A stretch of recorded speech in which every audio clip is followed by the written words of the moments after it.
Assalamualaikum Sobat SPD. Pada video kali ini saya ingin sharing tentang sesuatu yang menurut saya penting ya. Jadi di sini yang saya ingin bahas adalah tentang perizinan STB digital. Oke, jadi kalau sobat melihat video-video saya sebelumnya, itu ada yang bilang bahwa waktu saya bahas tentang receiver Tanaka ini ya, jadi waktu itu bilang kenapa harus pilih Tanaka.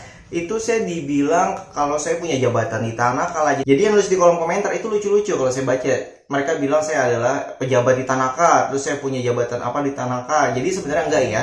Dan di video ini disponsori oleh Tanaka. Nanti ada pengumuman hadiah di akhir video, jadi ditonton sampai habis ya sob. Karena tujuan saya adalah untuk edukasi.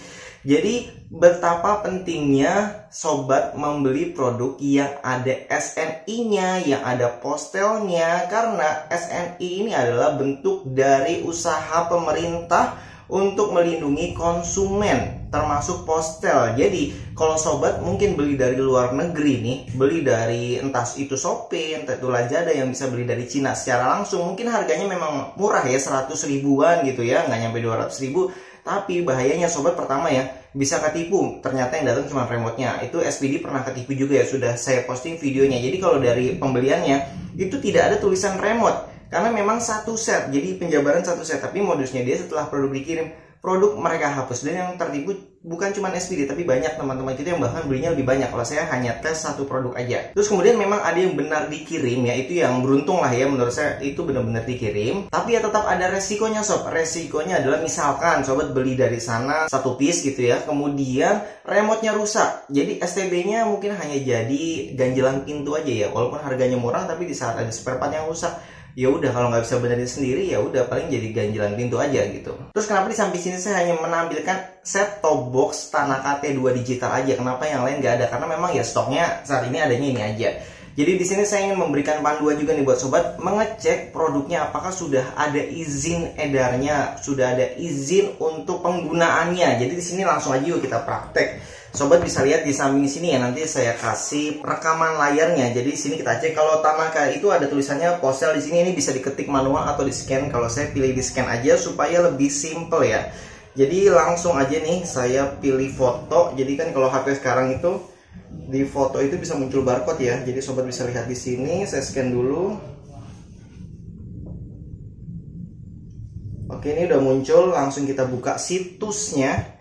Sobat bisa lihat di sini ya, ini valid, tulisannya valid. Jadi tanggal terbit 16 April 2021, artinya memang sudah berizin. Nah, karena saya sedang tidak ada produk yang lain, jadi sobat bisa cek sendiri nih. Sobat cek produk sobat di rumah gitu, lihat kardusnya. Silahkan dicek ya perizinannya, terus nanti tuliskan di kolom komentar apakah sudah ada izinnya atau belum. Jadi menurut saya di sini ya, untuk Tanaka di sini lengkap. Jadi perizinannya tuh sobat bisa lihat dari atas nomor sertifikat, terus nomor yang lain-lain, perusahaannya Tanaka Elektronika Indonesia, nama perangkatnya Digital Terrestrial Receiver, merek Tanaka model T2, terus kemudian pabriknya juga Tanaka Elektronika buatan Indonesia.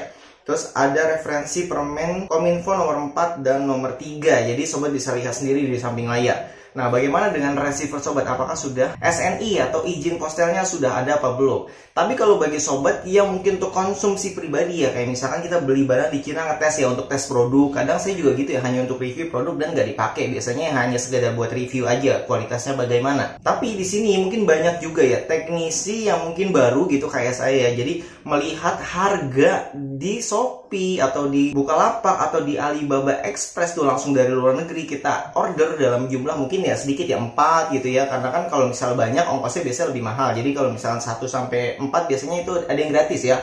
Jadi ongkos kirimnya gratis dan tidak kena pajak juga. Jadi mereka mungkin bisa beli, kumpulin misalkan beli 2, akhirnya jadi banyak di rumah gitu, mungkin jadi 20. Terus baru mulai dijual secara ecer nih, misalkan di market online. Nah, ini sebenarnya beresiko.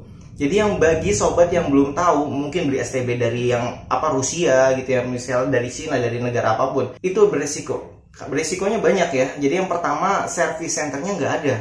Ya itu tadi, kalau misalkan remote-nya rusak, terus baru beli nih, pelanggan nyampe rumahnya, mungkin di perjalanan tuh remote ke gencet-gencet gitu ya, remote-nya rusak, otomatis penjual tersebut harus menanggung ganti rugi. Kalau misalkan namanya baru sehari gitu kan, ya ibaratnya kita masih maklum sebagai penjual, kita ganti remote dari receiver yang masih normal. Oke, kita ganti itu aja sudah kerugian karena receiver yang masih normal tersebut jadi nggak punya remote. Jadi seperti fungsinya ya udah berkurang. Terus kemudian selain nggak ada service centernya, juga tidak ada izinnya.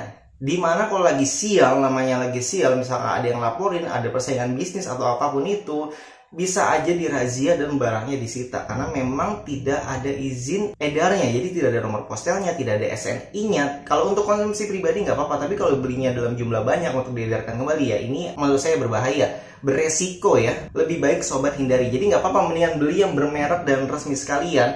Walaupun harganya sedikit di atasnya ya, tapi kita aman, ada service centernya. Nah, Tanaka ini service centernya di beberapa kota ada. Kalau saya di Depok ya berarti kita harus ke Jakarta. Tapi itu bisa kirim, saya bisa pakai GoSend, saya bisa COD juga bahkan servisannya. Itu yang menurut saya lebih lebih meringankan penjual, terus pembeli juga bisa servis sendiri. Kalau misalkan ternyata dia lebih dekat, mau lebih cepat juga. Itu sih sebagai salah satu nilai plusnya. Terus tadi saya juga sempat berkomunikasi dengan rekan saya yang saya anggap benar-benar senior ya, karena memang sudah bertahun-tahun di dalam dunia parabola, dunia digital. Jadi kalau misalkan sobat penjual yang memang menjual produk terkenal ya, kayak misalkan merek-merek salah satunya adalah Tanaka gitu kan, yang punya perusahaan besar di Indonesia. Jika suatu saat mengalami kendala dan sobat sebagai toko gitu ya, terus kena razia, itu ya bisa minta tolong. Coba minta tolong, pastikan bahwa produknya itu sudah berizin atau sudah berlisensi dari postel, SNI-nya itu coba dipastikan lagi. Jangan sampai nanti di saat sobat berjualan ternyata produk tersebut misalkan sudah habis gitu masa izinnya. Jadinya walaupun sebenarnya ini masalahnya itu kan di distributor ya mungkin ya, atau lebih atasnya lagi, tapi kan yang namanya sial itu kan bisa aja mungkin salah sasaran jadi jatuhnya ke toko. Akhirnya tokonya yang kena. Jadi tokonya juga harus show up nih, harus menunjukkan dirinya bahwa yang namanya toko itu kan kadang ditawari ya. Jadi ada sales yang bagian menawari, mau nggak nih kita taruh stoknya misalkan di sini 100 koli gitu. Dengan perjanjian dan segala macam persyaratannya ya. Yang namanya kerjasama ya kadang kita terima aja. Kita tidak sempat untuk mengecek sedetail mungkin ya, karena banyak barang, terus banyak penjualan voucher juga, banyak instalasi, apalagi saya teknisi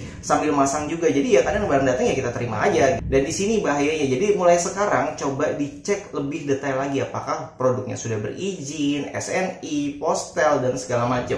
Nggak apa-apa sobat keluarkan dia lebih mahal sedikit, yang penting tujuannya aman, nyaman, ada service centernya. Karena SNI ya tujuan pemerintah kan juga untuk melindungi konsumennya. Kalau sudah ada SNI-nya itu biasanya ya sudah ada service centernya di Jakarta, setidaknya ya di kota-kota besar gitu. Oke, bagi sobat yang sudah scan nih tadi nomor postelnya di kardus STB sobat, silahkan sharing di kolom komentar ya. Jika video ini menambah wawasan sobat jangan lupa di like ya. Sampai jumpa kembali, salam sobat SPD, wassalamualaikum. Oke, sekarang saatnya pengumuman pemenangnya ya sob. Jadi ini menggunakan video yang kemarin, set-top box Tanaka T2 gratis. Jadi bagi sobat yang sudah komen di sini silahkan ditunggu, semoga beruntung ya. Ini untuk linknya saya ambil ya, dari tadi sudah saya pastekan di sana. Kemudian kita langsung klik start aja. Kira-kira siapakah yang beruntung mendapatkan STB digital Tanaka T2? Oke, di sini kita sudah dapat ya, yaitu Rois Darmaji akan mendapatkan STB Tanaka digital T2. Ini akan dihubungi melalui kolom komentar, jadi ditunggu di kolom komentarnya ya sob.